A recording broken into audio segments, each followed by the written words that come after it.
Yo, party peeps, what is up? It's your boy, the best gabber in the biz. The second to last SmackDown on the road to Clash at the Castle is officially in the books, and a lot of stuff went down. First off, Solo Sikoa is now hitting Roman Reigns' moves. Not just the spear, bro literally hit the triple power bomb that the Shield used to hit with his two buddies, the right-hand man, Tama Tonga, and Tonga Loa. Bro, what? They easily just found another way for the Real Roman chants to echo through the arena, because bro was already acting like the tribal chief. Now he officially is until Roman gets back. And now bro is using two of his most famous moves.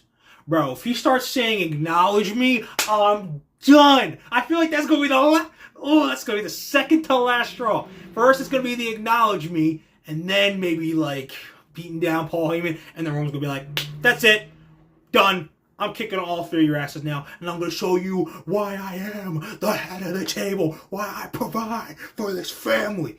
Like, bro, this shit is wild. I gotta be honest, I was surprised. I did think Jimmy Uso was going to come back tonight. They were saying that he was ready to go. I figured he was going to, like, interrupt the Tonga Loa's like anointment into the bloodline, but that was interrupted by Kevin Owens and the Street Profits, the 6-man main event. Then I thought maybe he's gonna come out at the end, even though the crowd was chanting Randy.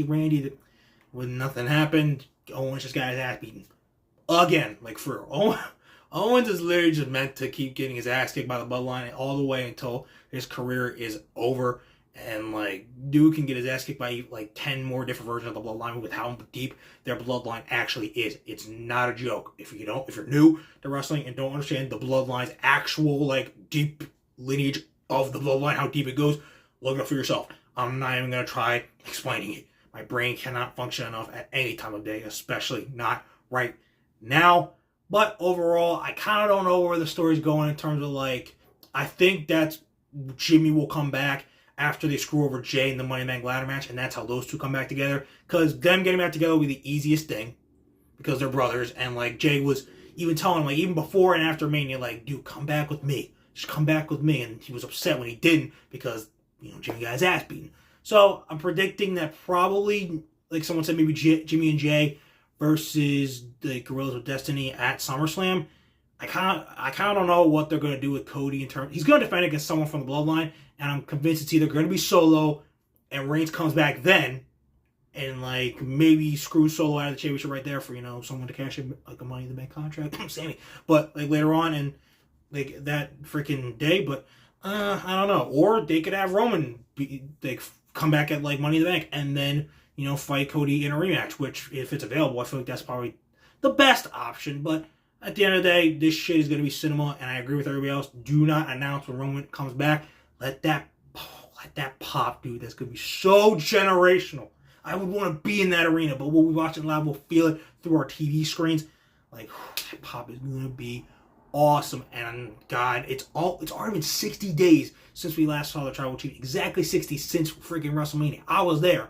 Doesn't even feel like WrestleMania was just, like, weekend was just 60 days ago. It's insane. And now it's the last time Paul Heyman got any freaking sleep. Bro is going through it. I can't wait to see the look on his face when he's actually back.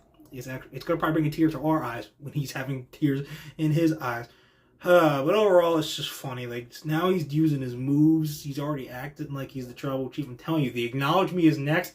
And I swear to God, Roman, I don't even know if he's mad at this point. He's going to come back and beat all their asses. But he's probably at this point just doing this every time Solo tries to act like him.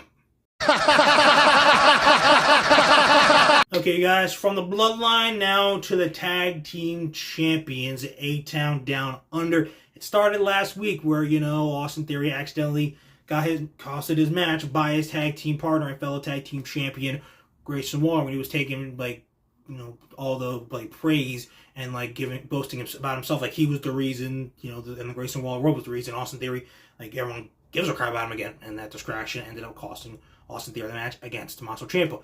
This did not happen tonight, because, you know, Grayson Waller is, you know, he's got his own plans. He fought against Johnny Gargano, longtime rival. He actually pulled Austin Theory in the way so Gargano could take him out. He took advantage and ended up winning the match. And during the celebration, didn't even go check on Austin Theory. He was just holding the championship high like, just completely zoning everything out except for himself and the roar of the crowd. Austin Theory's look at him like, you son of a bitch.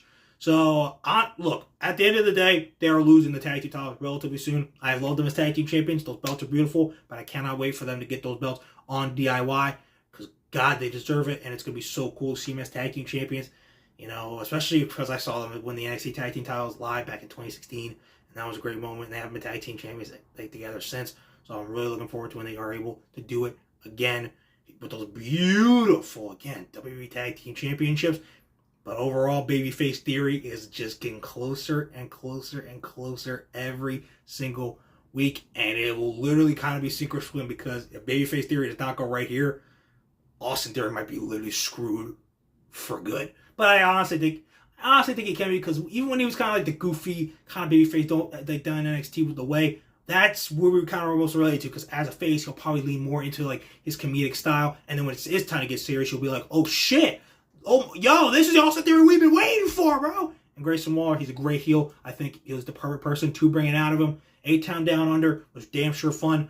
Watching him win the tag titles, WrestleMania Live was fun. Seeing him win those beautiful tag team titles was fun. But I cannot wait for this feud to officially take off. And hopefully, thanks to the Grayson Waller rub, Austin Theory gets launched into the stratosphere as a top babyface and finally realizes the potential we've always known he's had, but just hasn't been able to attain. So basically, long story short, Babyface Theory is almost here, and he's about to cook.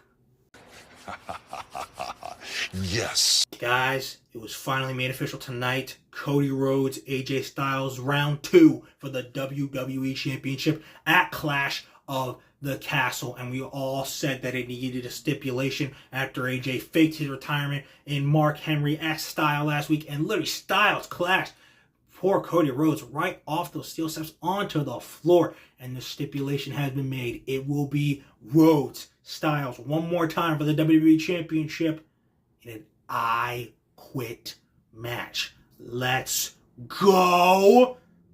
Correct me if I'm wrong. I believe this is going to be the first I Quit match Cody's competed in since he's been in WWE. He's competed in multiple kinds of matches, war games, street fights. I don't know about Last Man Standing. Hell in a Cell, the list goes on and on and on. But now, an I Quit match, this shit is gonna be awesome. I cannot wait. Cody at the end of the day is gonna walk in and out as the WWE Champion. I have no doubt he's gonna be walking into SummerSlam with the WWE Championship. Who he fights, that's a matter of options. There's plenty of them, especially once you get to the very top of the card. My only question is like, I knew Cody was not missing this PLE. He's been on every single one that pretty much has to be the constant. I mean, he's the guy in terms of like, he beat Roman Reigns. He's the tippy top champion. He has to be there. My only question is whether they have that go on last, like they have been doing with Cody when Priest and Cody are on the same shows. Only because, I mean, if Punk's going to screw McIntyre, which he definitely is, do you want that to be the ending part of your show and McIntyre getting screwed? Like, crowd kind of bummed a little, maybe a little bit, like to end Clash of the Castle like we did last time, do a whole freaking sing-along again. And should they just, like, do Cody, like, later, like, literally right afterwards, like, and get people excited for that match? Because no one's going to be upset. The crowd's not going to get duller after the McIntyre match. U.S. crowds love Cody, but international crowds freaking love Cody even more. And Cody, AJ tore it down in just their regular match back at Backlash in Lyon, France. But dude, this I Quit match might actually top it, just in terms of in the ring, not in terms of the crowd. Glasgow, you're going to be great, but you are not. No international crowd is topping Lyon, France for a minute. That's your challenge, but I don't think anyone is going to ace that test anytime soon. But overall, I am so psyched for this match. I've been waiting for it ever since AJ was like trying to like get the sympathy and like the fake retirement angle. I'm like, let's go. Round 2, WWE Championship, now an I Quit match. Bros are about to put on another banger in Glasgow where we just freaking fight, according to Drew McIntyre, because they're all psychos. But at the end of the day, like I said, the American Nightmare is going to be walking in and out. Still more than phenomenal, and still the WWE Champion. Okay, you guys, that is SmackDown. We are done. Put it in the rearview mirror. We are done. Clash of the Castle is next Saturday. We got 5 championship matches across the board. It's going down. World title, Priest versus McIntyre. WWE title, Cody versus AJ Styles, I Quit. Zayn versus Gable Intercontinental title, Gable's winning that shit.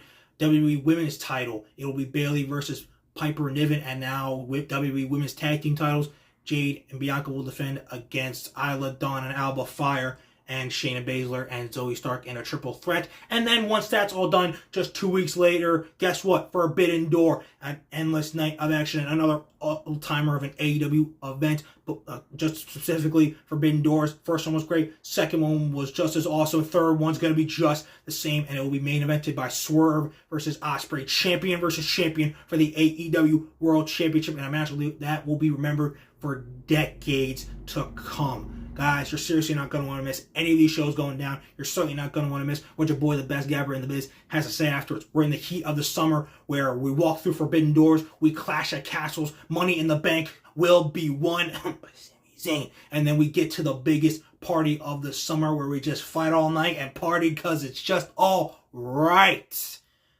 Jesus. And you're definitely not going to want to miss what I have to say because you already know 24/7, 365, that when it comes to talking wrestling, who better to gab with than Gabe right here. Okay, you guys, I hope you enjoyed SmackDown tonight. It was solid, but I will see you after Raw this Monday night for the final show before Clash at the Castle to see who gets the last bit of momentum before we head to Glasgow this Saturday afternoon. So until then, deuces, and I'll see you guys after Raw on Monday.